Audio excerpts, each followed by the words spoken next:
to be down here. It's amazing what's happening down here in this country. It's just beautiful. It's been the rainy season lately, and it's just super, super green, and just there's monkeys everywhere and there's animals everywhere. It's super cool. Anyway, last week I talked about ego death. So this week I wanted to talk about ego resurrection. So what does that mean, really?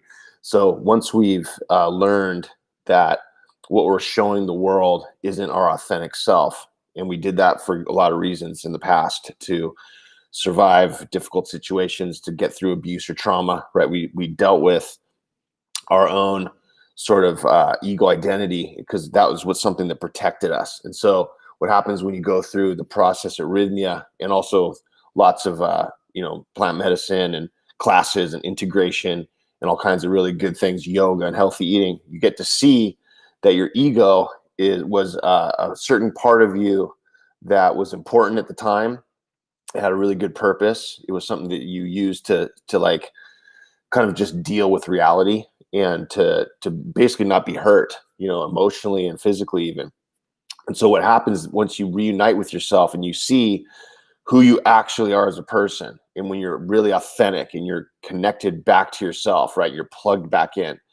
Then what happens is it can be a little awkward because you've been used to your whole life kind of being this other person. Again, that person shifts in different situations. Maybe you have your work persona and your friend's persona, and the other personas, with your family, whatever.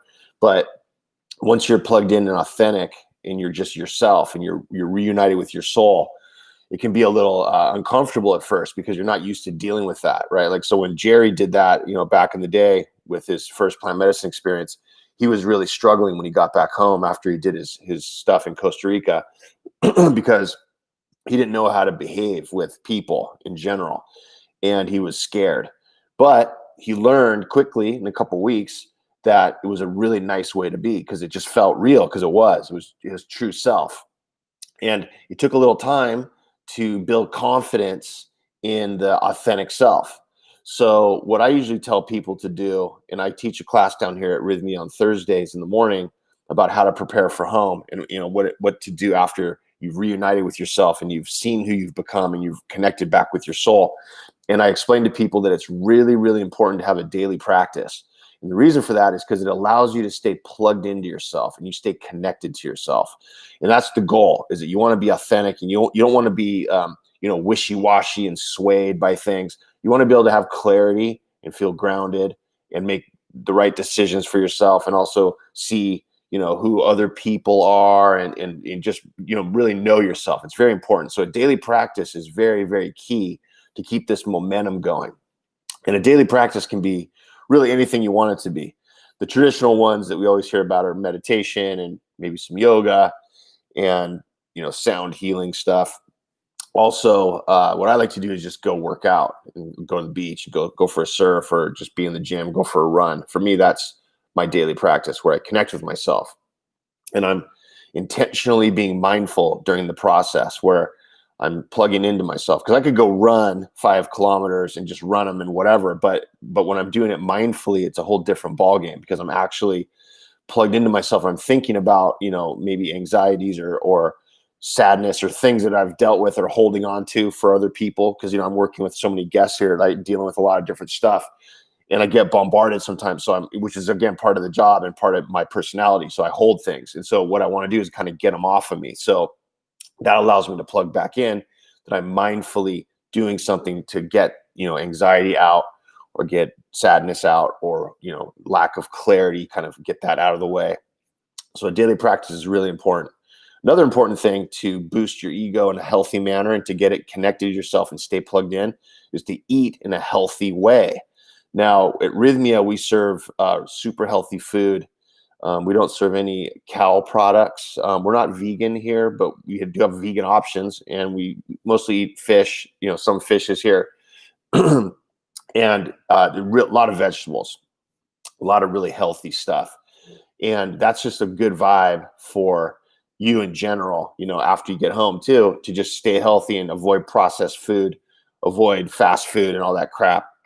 It's hard because it's so easy and it's so cheap, McDonald's is cheap, but it's just so horrible for you, right? So eat healthy.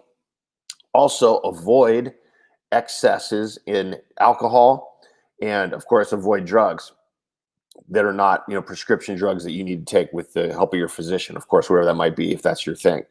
But alcohol can blunt the process, and it can damage this whole thing that you're trying to work on, staying plugged into yourself. Now, again, I'm not judging anybody that has social drinks or has an alcohol issue. People do.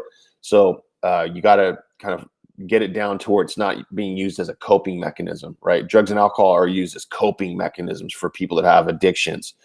They don't have the tools, or they've gotten overwhelmed over time by the substances, and they're just kind of getting through life, using it as a crutch. And then it develops into neurochemical issues, and also, brain chemistry issues, and it becomes really tough to kick it. So let's not try, let's try not to go down that road if you don't have to, of course. And those that are on that path, there's ways to get off of it. I used to run that rehab that was really basically the same as statistic wise as any rehab that exists. And they're not very effective, unfortunately. So what I find to be effective is actually doing the work yourself internally. And that can be really hard for people that have drug and alcohol issues, because, they're oftentimes abandoned by their families and by society in general. So again, that's a whole nother issue. I talk a lot about addiction and that kind of stuff and lots of these Facebook lives. If you guys look in the archive of YouTube and just type in addiction, Dr. Jeff, Rythmia, you'll find a bunch of stuff. I talk about it in detail. But to stay plugged into yourself, right? We want to avoid drugs and alcohol, at least in excess alcohol, of course. That's your choice. But I prefer to completely stay away from it if possible. And it's really good to have support socially from people that understand the process you've been through, or that just respect the process you did. Because sometimes most people come down here by themselves and they don't have like a friend back home that's done this. And they might feel like a little bit out of sorts because they can't explain, I just did ayahuasca, right?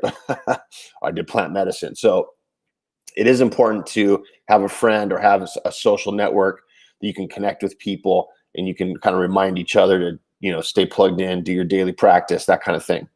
And having a community of people that think like this is really helpful. Now, it's not realistic for a lot of people in the world because they go back home to an area that doesn't have this, as an option. And a lot of people didn't have their friends or family come with them, so they feel a little bit alone. So it is important to, when they're here at Rythmia, to connect with people and to stay plugged into our community that we have via these Facebooks. And there's an aftercare program that we talk about down here that helps you guys. So there's a lot of really good things you can do to help your ego stay authentically connected to your true self.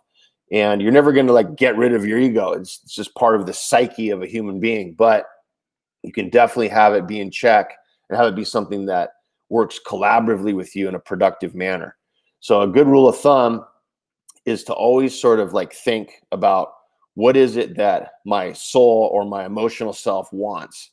Not what is it that my brain wants, or, my intellectualization of a situation. What does my soul want me to do? And that takes a lot of practice to do that, because we're so cerebral these days in the world, right? We're just all about facts and numbers and thinking, and that stuff's good, of course, it's very important. But if I am trying to make a decision for myself in my life, and I have all the intellectualization about it possible, that I've thought out pros and cons and all this kind of stuff, then I have to really go with, what does my gut say? How do I feel about the situation? I have two choices, and I can think about one choice, and how do I feel about it, right? Do I feel calm and secure about it? Do I feel peaceful about it? Or do I feel chaotic and unsure and worried? And if I feel those nicer things about something, then that's the decision I'm going to take. And I'm going to learn from that situation, right? And I'm going to build confidence on that. So that's how we keep our ego in a place that's really helpful to us and authentically good. And it doesn't run out of control based on fear and neglect and trauma and addiction and all this kind of stuff. It doesn't go that road anymore, because that was the past. So now you're plugged in back to yourself, and you came to Rythmia, you did this work, and now you move forward. And again, you have to give yourself some time to move forward in this manner of this new way. So I look forward to meeting you guys at Rythmia. Hopefully you'll get down here at some point, and you'll see our program is really cool. A lot of classes, a lot of integration. It's what makes us unique, is that we have all these things that happen during the daytime after the plant medicine sessions at night, all this integration, all these tools to help you plug in and stay grounded and integrate what you learned during the sessions. And it's just incredible. It's like there's no place like this in the world. You guys will love it. So I look forward to meeting you guys. Thanks for watching. See you next week. Dr. Jeff, pura vida.